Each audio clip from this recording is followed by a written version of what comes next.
Lee Yumi lives by the belief that she can achieve anything she sets her mind to. Although she is just a daughter of a country suit shop owner, she has been able to pursue hobbies typical of wealthy young ladies. This began when she met a foreign military couple who visited the shop to have clothes made. The officer's wife was impressed by Lee Yumi's intelligence and wit, and often invited her over, teaching her aristocratic interests. This fortunate encounter seemed to change Lee Yumi's life, but gifts from fate often come with a hidden cost. The officer's wife, a vain woman, felt lonely in the secluded Korean countryside and started lying about being a noble and a relative of Princess Diana to gain attention. She passed on her skill at lying to Lee Yumi, using playing cards to teach her the importance of keeping a poker face and not revealing her true feelings. Eventually, the couple left, reminding Lee Yumi to maintain her poker face. Lee Yumi took this advice to heart and used her intelligence and composure to make others believe her own vain lies. Her calm life was disrupted when she fell in love in high school. Just months before the college entrance exam, the school found out about her relationship with her music teacher, a serious violation of school rules. To save his job, the teacher blamed Lee Yumi, marking the first time she was hurt by someone else's lies. He was suspended, and the exemplary student Lee Yumi had to transfer schools urgently, leaving her village for a school in Seoul.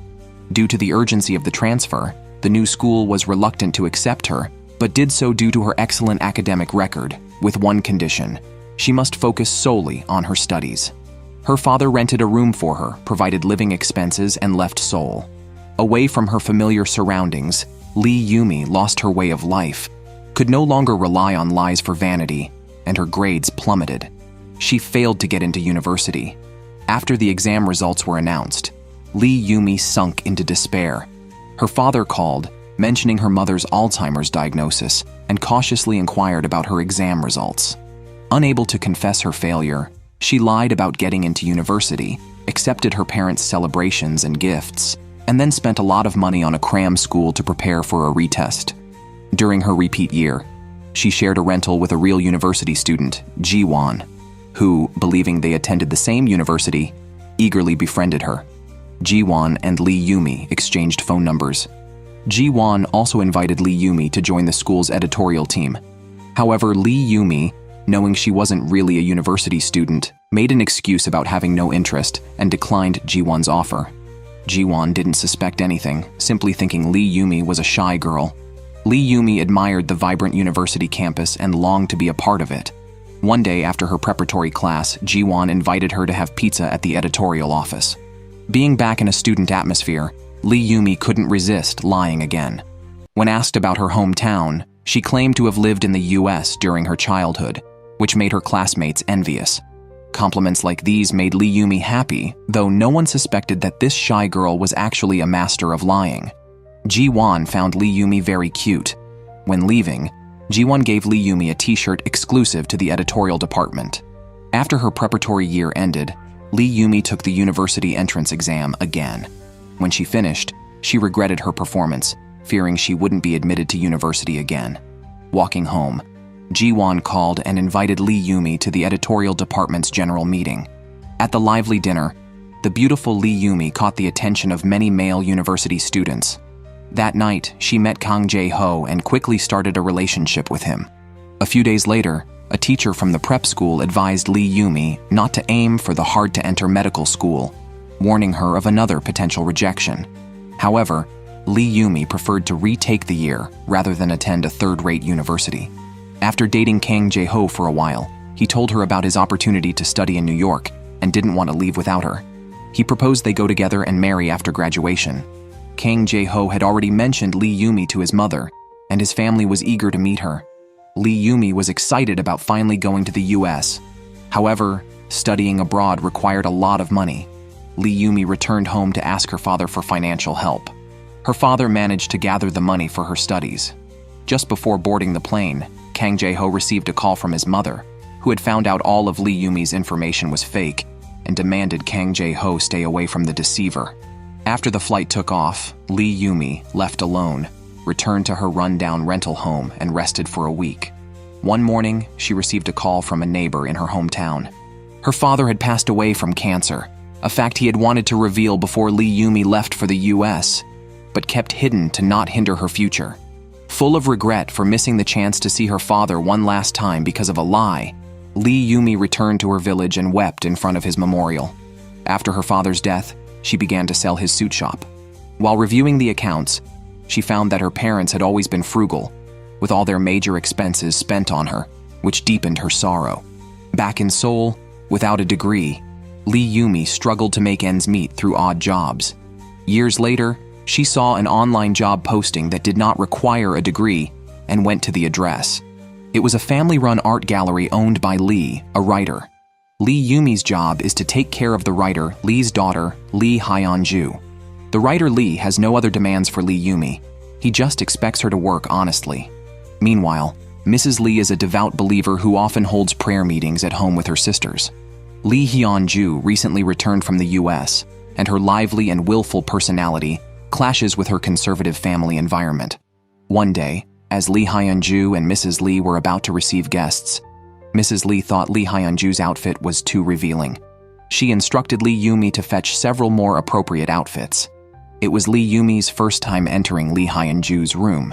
She was surprised by the large floor-to-ceiling windows and envied the numerous outfits in the walk-in closet.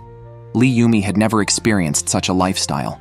She noticed a pair of beautiful high heels on the floor and tried them on.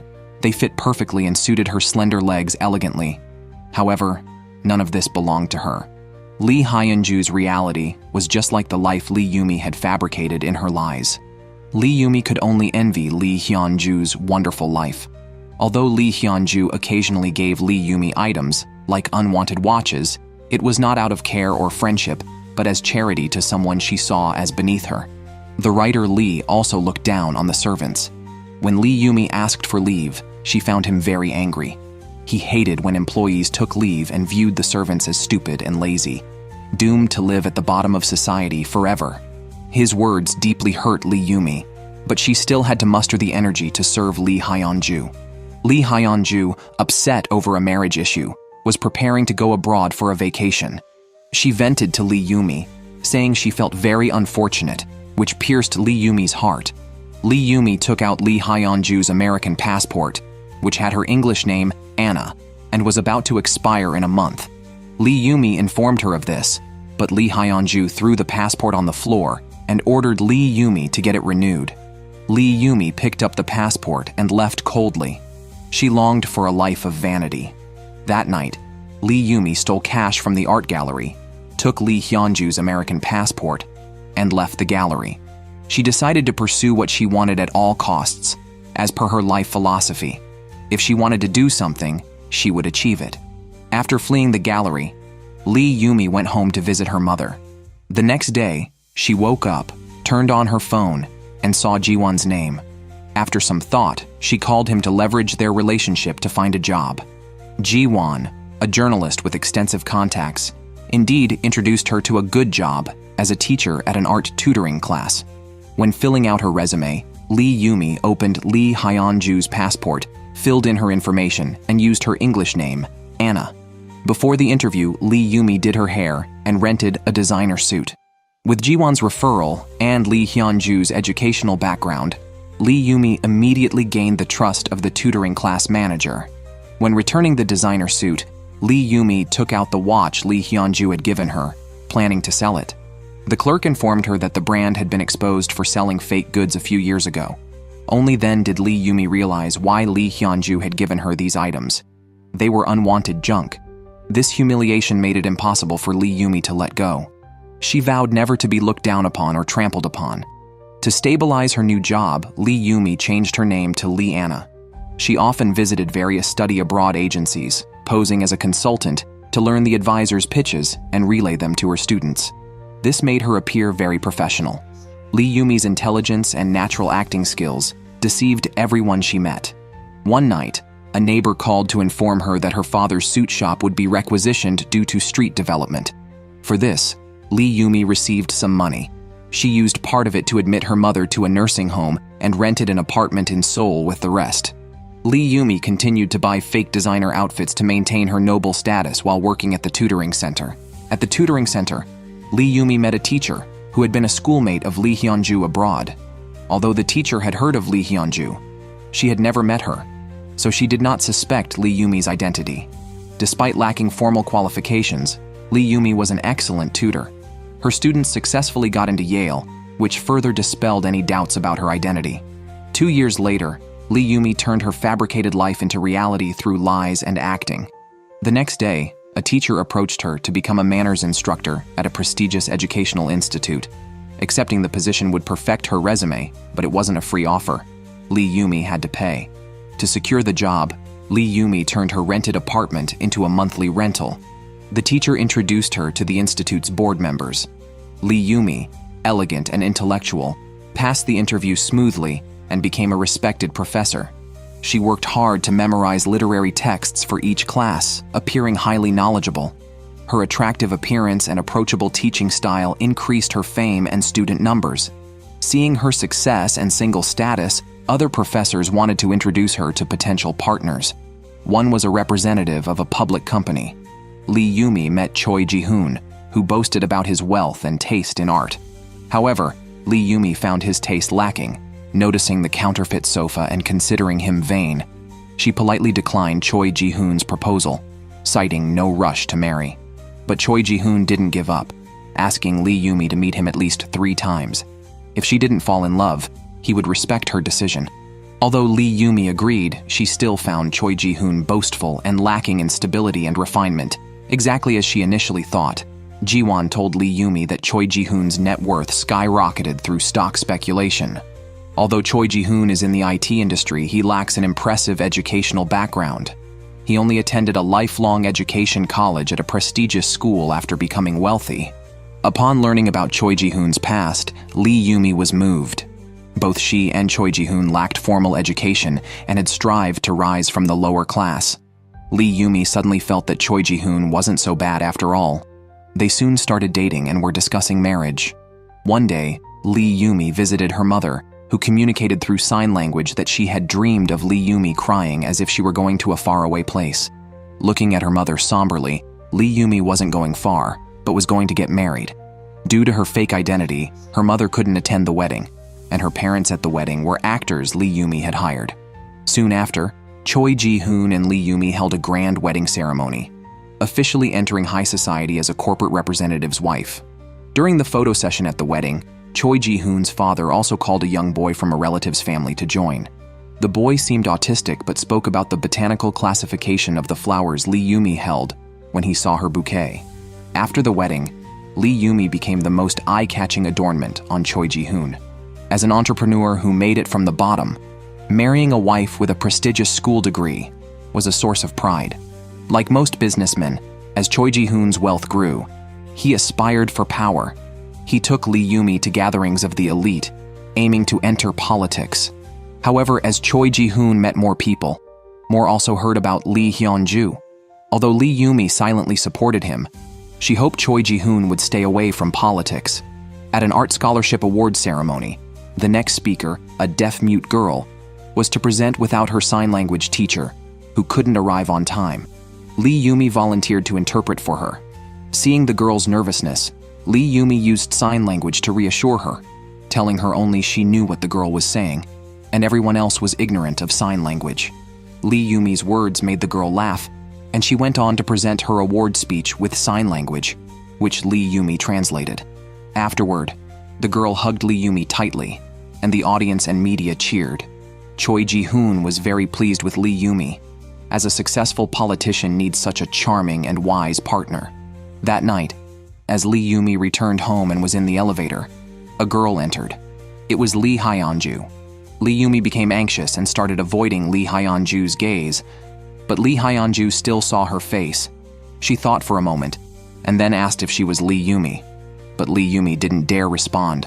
As soon as Lee Yumi got home, she crouched on the floor, breathing heavily in fear.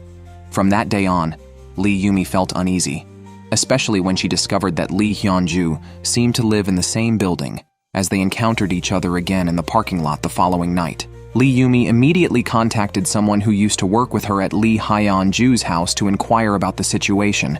She was informed that writer Lee had passed away last year, and his company was on the verge of bankruptcy. Lee Hyun-ju had returned to Korea recently due to a divorce, and was now working in the fashion industry with a celebrity. Whether Lee Hyun-ju would return abroad was unclear. This information intensified Lee Yumi's sense of crisis. The next day, as soon as she got home, she urged Choi Ji-hoon to move because she wanted to live in a house where she could fully open the windows. However, Choi Ji-hoon only cared if the house matched his luxurious status. He was satisfied with their current residence and refused Lee Yumi's request. Lee Yumi remembered meeting Ji-won earlier that day. Ji-won was eager to work in the political section of the media. Remembering Ji-won's help, Lee Yumi wanted Choi Ji-hoon to help Ji-won get a position there. Choi Ji-hoon agreed, but wanted something in return. As a trade-off, Lee Yumi was to meet with politicians' wives and build good relationships with them. Although she disliked it, Lee Yumi had no choice but to agree. Despite Choi Ji-hoon's public slogans of being friendly and fair, he was arrogant and domineering in private. He would use a drill late at night at home, ignoring neighbors' complaints. He also assaulted and verbally abused his driver for being a few seconds late. Choi Ji-hoon's scolding reminded Lee Yumi of writer Lee's harsh words to his servants, making her feel uncomfortable, as if she was reliving her past. That day, a student Lee Yumi had tutored came to visit her, bringing some American snacks Lee Yumi once mentioned she liked. She calmly thanked the student but felt conflicted inside. Since Choi Ji-hoon refused to move, Lee Yumi had to avoid Lee Hyun-ju by walking up the stairs every day. This indeed prevented them from meeting. After a long time, Lee Yumi saw Lee Hyun-ju holding an alumni letter as she exited the stairwell. Lee Hyun-ju confronted her, asking what was going on. The envelope bore the name of the school Lee Hyun-ju had attended, and Lee Yumi's name was now her English name, Anna.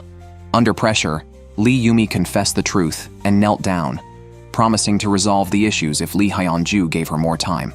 However, Lee Hyun-ju had no intention of forgiving her. She believed Lee Yumi had stolen her life and excelled beyond her, seeing Lee Yumi's actions as fraudulent and demanding Lee Yumi to pay a huge sum. Lee Hyun-ju demanded 3 billion Korean won from Lee Yumi by the next month, an exaggerated condition.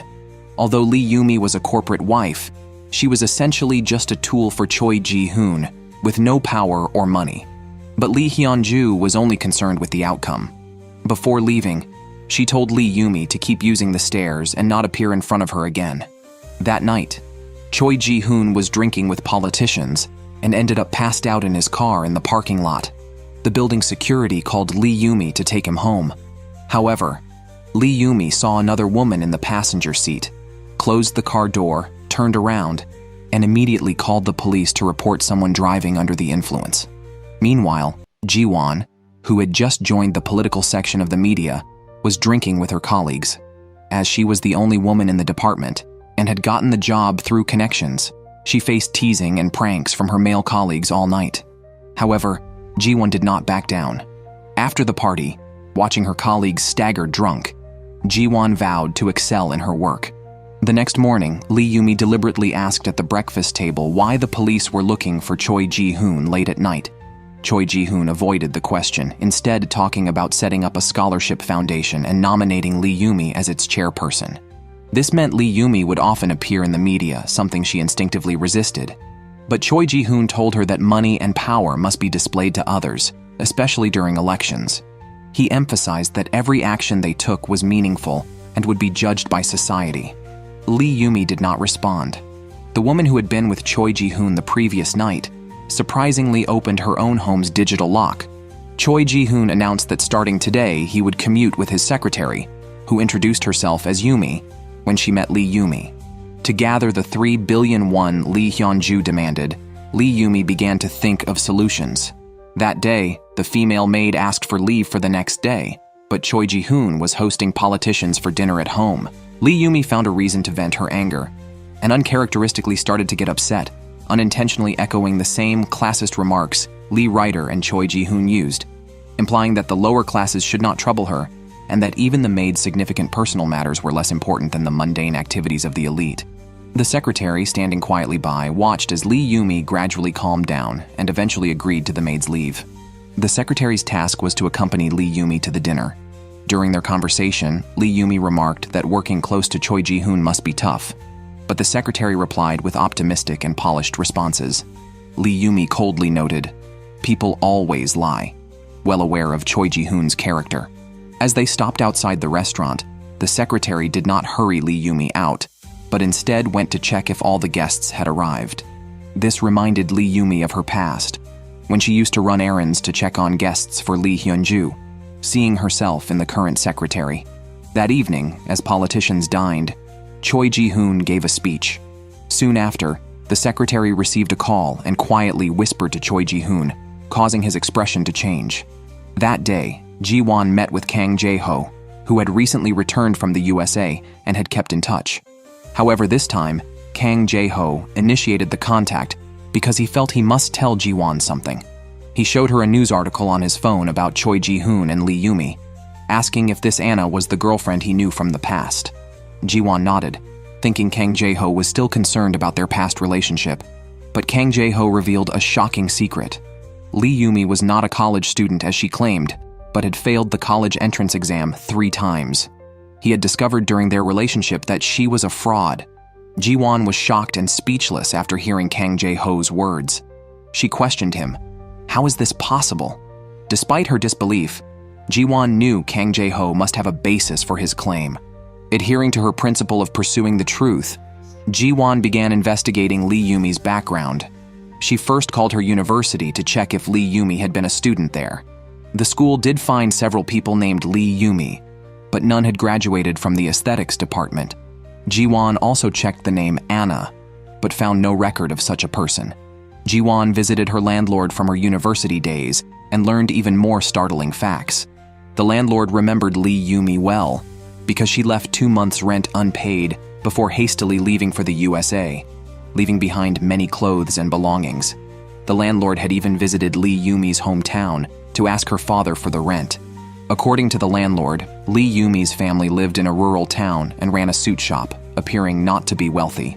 Ji-won then visited the art tutoring center where Lee Yumi had previously worked. The head of the center recalled Lee Yumi's excellent tutoring skills, which had helped many students get into prestigious schools. The only odd thing was Lee Yumi's strange English. Ji-won asked to see the personal data and academic certificates Lee Yumi had submitted when she applied for the job. Meanwhile, Lee Yumi was still figuring out how to raise money, feeling completely out of options. One day, in the parking lot, she saw Lee Hyun-ju alone on the phone, heading home. Lee Yumi pressed the gas pedal, intending to make Lee Hyun-ju disappear from this world. However, as she approached Lee Hyun-ju from behind, Lee Yumi lost her courage and was mocked by Lee Hyun-ju. Lee Yumi began meeting with politicians' wives to build closer relationships. These women, tools in their husbands' quests for power, were used to facilitate various deals. Despite the influx of people bringing gifts due to Choi Ji-hoon's rising political career, Lee Yumi disliked these interactions and remained cold, even when one lady brought her 100 million won. That night, back in the parking lot, Lee Yumi encountered Lee Hyun-ju again. She handed over the 100 million won, saying she had done her best. But Lee Hyun-ju scoffed at the amount, throwing it on the ground, and suggested that Lee Yumi ask her husband for money, offering to help if she didn't know how to ask. Despite the threat, Lee Yumi found a glimmer of hope in Lee Hyun-ju's words. She went home and started listing the politicians' wives she needed to meet. If each could contribute money, she might be able to raise the 3 billion won. The next time she met with the politicians' wives, Lee Yumi made an effort to be more amiable, and they were very satisfied with her. Seeing the money coming in, Lee Yumi felt increasingly at ease. Ji-won arrived at Lee Yumi's hometown and immediately entered a snack shop run by a neighbor who had been looking after Lee Yumi's mother for many years. When Ji-won mentioned Lee Yumi, the neighbor was proud, believing that Lee Yumi was still in the USA. Ji-won then went to Lee Yumi's high school to learn about her past there. Lee Yumi was attractive and excelled academically, but craved attention too much. In her senior year of high school, she was caught in a relationship with a young teacher, which devastated her. Forced to transfer, she moved to Seoul. Her teacher recalled that Yumi would often return from Seoul, cry at her house all night, and take the first morning bus back. Raised on praise, Yumi became fragile once she realized her worthlessness. At that time, Ji-won received a call from her company. Her superior instructed her to free up her evening to host Choi Ji-hoon. Ji-won wanted to refuse, but learned that Choi Ji-hoon had recommended her for the job. During their meeting, Choi Ji-hoon gifted her exclusive information on a competitor, hoping Ji-won would appreciate his referral and support him in media affairs. He believed this would benefit both his career and hers. However, Ji-won, who became a journalist to seek the truth, refused to assist anyone in politics for her career advancement. She put down the materials and clearly rejected Choi Ji-hoon, who was not angry but thought she hadn't yet experienced the pain of being suppressed. He suggested she learn from Lee Yumi, who had only advanced by seizing the opportunity to marry him. Ji-won, disgusted by Choi Ji-hoon's arrogance, later received an email from the overseas university on Lee Yumi's job application. They confirmed someone named Anna had indeed graduated there, leaving Ji-won puzzled. Today, Lee Hyun-ju returned to the country with her daughter and husband. Displeased with her husband, she quickly headed to the airport. Lee Hyun-ju, always the center of attention, valued only her daughter and was in the process of divorcing her husband. Upon seeing her daughter, she joyfully left with her, leaving her mother and husband to handle the luggage. Her husband was eager to finalize the divorce to avoid further meetings with Lee Hyun-ju. After her daughter's return, Lee Hyun-ju began buying her various toys and clothes, happily welcoming her to play at her home. Life in Korea was tough for Lee Hyun-ju. She was good at spending money but not making it. After the death of Lee, the mail writer, she nearly spent her entire fortune and secretly mortgaged her property to borrow 3 billion won, which was why she demanded the same amount from Lee Yumi. Choi Ji-hoon was nominated as a candidate for the mayor of Seoul. On stage, Lee Yumi presented flowers to her husband, and they posed for a loving couple's photo. The campaign team shouted Anna's name, but she sat beside Choi Ji-hoon, indifferent. While Choi Ji-hoon and his team celebrated all night, Lee Yumi couldn't stand the atmosphere and went home early. The secretary drove her home, but had to return to the party, matching Choi Ji-hoon's schedule. In the elevator, the secretary sat on the floor, exhausted. At home, Lee Yumi was too tired to wash up and simply lay down on the floor to sleep. The next day, Lee Yumi woke up and continued to meet various ladies, receiving more and more gifts. A brief chat was all it took for her to accept large sums of money. In the evening, Lee Yumi went to the pharmacy to buy digestive tablets and saw a news report about a 30-year-old woman who had lost hope in life and committed suicide by carbon monoxide poisoning in her car. Lee Yumi passed by the deceased's house on her way home, feeling complicated. If she hadn't fabricated various lies, she might have died herself. Instead of taking the stairs, Lee Yumi pressed the elevator button. Back home, Lee Yumi checked the news about the 30-year-old woman's suicide. The victim was Lee Hyun-ju. She remembered being blackmailed by Lee Hyun-ju, who had warned her to keep taking the stairs and stay away from her before she left. Thus, Lee Yumi concluded that Lee Hyun-ju would not have taken her own life. Later, Choi Ji-hoon returned home and questioned why Lee Yumi had missed such an important event. Lee Yumi said she had classes. After all, she just needed to sit quietly at these events, and her absence was not a big deal. Choi Ji-hoon disapproved of her attitude and questioned her. Lee Yumi felt like she was merely an employee under Choi Ji-hoon. He had used the same words when he fired a driver. Seeing Lee Yumi talk back, Choi Ji-hoon ordered her to quit her teaching job. Clearly, Lee Yumi had no intention of complying. Choi Ji-hoon assigned a secretary, who shared Lee Yumi's name, to monitor her. The next day, the Choi couple attended a scholarship foundation event. Lee Yumi gave a speech on stage, making Choi Ji-hoon very proud. After her speech, Choi Ji-hoon also spoke, sharing his political ideals with fervor and gaining public support.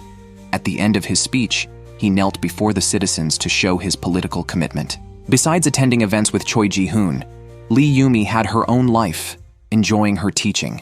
After one class, she was suddenly informed that her teaching would be temporarily halted due to Choi Ji-hoon's ongoing election campaign. Lee Yumi knew this was Choi Ji-hoon's doing and was forced to sign a leave application as Lee Anna. The female secretary followed Lee Yumi, who instructed her to investigate the address of the fired driver and other employees dismissed by the temperamental Choi Ji-hoon. The secretary did not understand why, but was reminded by Lee Yumi to keep it confidential and not disclose it to Choi Ji-hoon. Lee Yumi met with the driver. During this time, she frequently contacted dismissed employees to uncover Choi Ji-hoon's secrets. However, the driver had signed a confidentiality agreement and could not speak freely. Lee Yumi persuaded the driver, arguing that a hypocritical man like Choi Ji-hoon should not become the mayor of Seoul. On the other side, Ji-won was inspired by a colleague and bought a graduation album from Anna's foreign alma mater on a second-hand website. After flipping through it, she found that the name Anna was associated with a photo of Lee Hyun-ju. She reached out to Anna's classmates who remembered Anna having two names, her Korean name Lee Hyun-ju and her English name Anna. The classmates mentioned that Lee Hyun-ju had lived in Boston until last year when she returned to Korea to finalize her divorce. They also revealed that Lee Hyun-ju had someone else write her thesis. Ji-won then visited the police station to inquire about the details of Lee Hyun-ju's death. The police confirmed that Lee Hyun-ju had committed suicide. She had been in debt due to stock trading, recently divorced, suffered from long-term alcoholism, frequented casinos, and her mother mentioned that she had bipolar disorder. The next day, Lee Yumi participated in an event and joined a volunteer service team, receiving interviews from journalists. After a busy day, she felt too drained to return to her cold home. The female secretary handed over the company's tax documents to Lee Yumi, and they talked in the car. The secretary could never fully grasp her employer's mood. Today, Lee Yumi was particularly irritable and borrowed a cigarette and lighter from the secretary before heading home. The following day, Ji-won returned to the news agency and noticed everyone busy with their work. She learned from a leader that they had received explosive news about Choi Ji-hoon, who had a wife and a child with autism. The leader quickly instructed the team to write up the story. Meanwhile, Choi Ji-hoon received the news and, infuriated, scolded his kneeling subordinates. His political career could be over with his secrets exposed. Suddenly, a subordinate's phone rang with news of negative reports online about Lee Yumi's faked thesis. Choi Ji-hoon immediately summoned Lee Yumi. He had found the person who allegedly wrote the paper.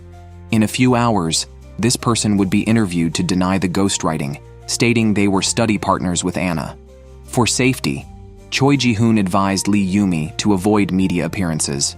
From their conversation, Lee Yumi realized that Choi Ji-hoon had long known her true identity. He no longer hid it, commenting that Lee Hyun-ju was bold to have contacted him directly, showing a sinister smile. Lee Yumi learned a shocking truth and felt very afraid. Choi Ji-hoon gestured for her to keep quiet and ordered a bodyguard to take her home. Lee Yumi went to the underground parking garage but hesitated to go upstairs. It seemed she heard Lee Hyun-ju's voice. She walked towards it. Lee Hyun-ju explained the origin of the name Anna, noting that as a child, she was praised like a princess and called Anastasia. However, after learning that the famous Princess Anna's name was misused after her death, she decided never to use the name Anna again. Lee Yumi felt sad, realizing even the identity she stole was fake. Lee Hyun-ju believed Lee Yumi had caused her death and said that from now on, Lee Yumi would live in hell. After saying this, Lee Hyun-ju walked away. Following the incident with Lee Hyun-ju, Lee Yumi grew increasingly disgusted with her husband. In private, the couple revealed each other's secrets. Lee Yumi brought up Choi Ji-hoon's ex-wife and child. Choi Ji-hoon mentioned Lee Yumi was the daughter of a tailor shop owner. They discussed Lee Hyun-ju. Choi Ji-hoon believed he had removed an obstacle from his path and thought Lee Yumi should be thankful. However, Lee Yumi did not approve of his actions. Angered, Choi Ji-hoon grabbed Lee Yumi's neck and choked her. He released her just as she was about to suffocate. Whispering in her ear, he said he didn't wish for the woman to die, but it had happened, and Lee Yumi was also complicit. Despite the media exposing Choi Ji-hoon's scandal, his approval ratings increased. Major news websites reported on this, and Lee Yumi's photo was published. Following this, Lee Yumi gave an interview. She resumed her acting, no longer caring about rumors regarding her thesis. She did not want the sick child of Choi Ji-hoon's ex-wife to become a topic of public discussion. On the other hand, Choi Ji-hoon's subordinates reported that Lee Yumi had accepted 3 billion won from others. Choi Ji-hoon immediately contacted a psychiatric hospital, claiming Lee Yumi had mental issues and planned to commit her after the election. Meanwhile, Lee Yumi had her own plans. She approached Ji-won, who admitted knowing about Lee Yumi using someone else's identity. Lee Yumi explained her life was tough, and she had always envied Lee Hyun-ju's life. She produced a USB drive containing evidence of her identity theft, Lee Hyun-ju's murder, and evidence that Choi Ji-hoon's ex-wife did not die accidentally. Additionally, it included Choi Ji-hoon manipulating stock prices, embezzlement, tax evasion, and Lee Yumi accepting bribes. Previously, Lee Yumi had created a trending search about Choi Ji-hoon and ghostwriting, which he later managed to quash. Out of desperation, Lee Yumi decided to expose everything herself. Lee Yumi visited her mother in a nursing home, who suffered from Alzheimer's and no longer recognized her. Believing her daughter was in the US, she asked Lee Yumi to write to her. Heartbroken, Lee Yumi asked her female secretary to take care of her mother if something happened to her. As the election results were about to be announced, Lee Yumi received a call from the nursing home that her mother was looking for her because she was dying. Deeply saddened, Lee Yumi watched on TV as Choi Ji-hoon celebrated his victory in becoming the mayor of Seoul. The contrast between the indifferent, grieving Lee Yumi and the jubilant crowd was stark. Right after his election victory, Choi Ji-hoon decided to go to the US to bring back his son. Ji-won, after receiving a message from Lee Yumi, contacted a prosecutor to meet. As Choi Ji-hoon was about to rush to the airport, Lee Yumi stopped him, sharing the news of her mother's critical condition in the nursing home. Choi Ji-hoon joked that her mother should be in the US. Lee Yumi's expression turned cold, but Choi Ji-hoon didn't want her to leave at this critical moment. Without any other option, Lee Yumi boarded the plane to the US with Choi Ji-hoon. On the plane, she received the news of her mother's death and broke down in tears. After arriving in the US, Choi Ji-hoon took Lee Yumi's passport to rent a car and drove her to their son's location. On the way, Lee Yumi received a text that Ji-won's investigation was facing obstacles. Lee Yumi sighed. Choi Ji-hoon suggested she take a break, as she had been acting out of line recently. Lee Yumi realized that Choi Ji-hoon's purpose for coming to the US was not to pick up their child, but to imprison her. Choi Ji-hoon readily admitted it, causing panic in Lee Yumi. She turned to look at him and noticed he wasn't wearing his seatbelt. Lee Yumi thought of a plan. Just as Choi Ji-hoon turned to look at her, he missed a deer in the road ahead. Lee Yumi quickly pulled the handbrake. The car spun out of control and hit a roadside pole. Lee Yumi got out of the car, took a moment to rest, and then took their passports from Choi Ji-hoon, who was trapped in the driver's seat. He kept calling for her help, but Lee Yumi pretended not to hear. She walked away to find a mobile signal and received a text from Ji-won. Their plan had failed.